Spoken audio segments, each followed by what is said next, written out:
Soccer is one of the most, if not the most, popular sport in the entire world, but has not gained immense popularity in the United States. There are many theories as to why, but none have stopped our country from competing at a top level in all of the sport's main competitions.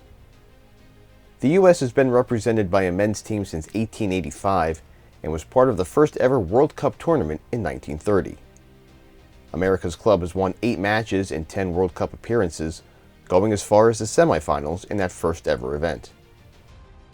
The Stars and Stripes had a wonderful opportunity to make the case as a world power in soccer as recently as 2016, but certain events following roster and coaching changes led to a historic collapse. Jurgen Klinsmann began his role as head coach in 2011. During his 5-year tenure at the helm, the team reached the 2015 Gold Cup finals and were crowned champions of the tournament in 2013 and 17. They also reached the semifinals of the 2016 Copa America. At the 2014 World Cup in Brazil, the U.S. reached the round of 16 for the second straight time before being eliminated by Belgium.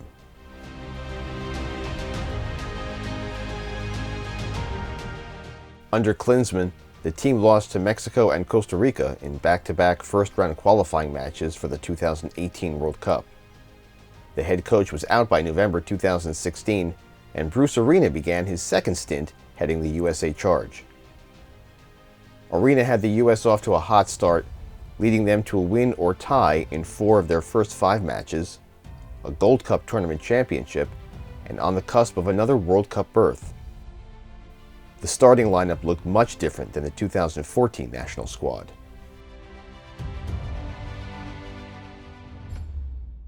Since 2014, former captain Carlos Bocanegra was no longer with the team, and key figures like Kyle Beckerman, Clint Dempsey, Tim Howard, and Josie Altidore were only getting older. Michael Bradley, Christian Pulisic, and Bobby Wood were the stars now, and they were just 1 win from punching a ticket to Moscow for the 2018 World Cup. Their destiny came down to 3 final round matches which occurred at the same time on the same day and finished within 5 minutes of each other.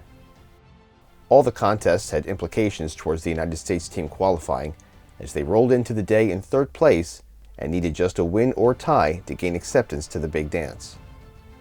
Their opponent was Trinidad and Tobago, who suffered a 2-0 defeat to the Americans in June and had only 1 tournament win thus far.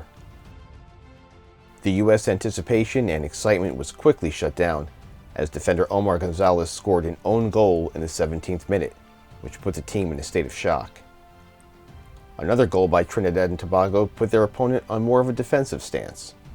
They never recovered, and the team was upset 2-1.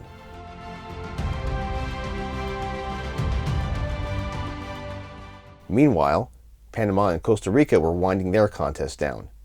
The U.S. would have qualified if the teams drew, which was the case as of the 88th minute. Then this happened.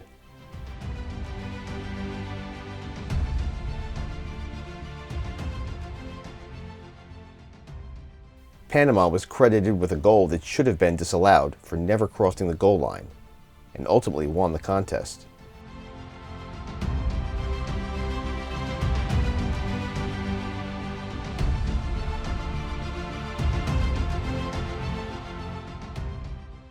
They, along with Honduras, who posted an upset win of their own against Mexico, moved up in the final CONCACAF standings, and the United States finished out of the top 4 spots, which would have qualified them for World Cup competition.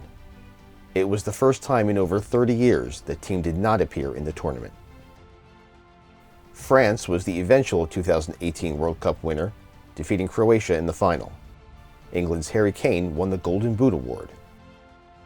Some felt the United States missing out on a trip to Russia was an omen due to shaky foreign relations between the countries, feelings that have only intensified since. Due to the upsetting defeat and performances that were short of expectations, Bruce Arena announced his leaving the squad, and USA turned its trust to new head coach Greg Berhalter. Pulisic, Weston McKennie, and Walker Zimmerman are now the foundation which the future has been built around. The United States will kick off their 2022 World Cup as part of Group B competition on November 21st against Wales. It should be an easy group to escape in order to qualify for the knockout stage, Should they complete that first task, their next opponent might be Netherlands or Senegal. We won't get too far ahead of ourselves, if their recent history is any indication. Still, the FIFA World Cup is upon us, so let's go USA!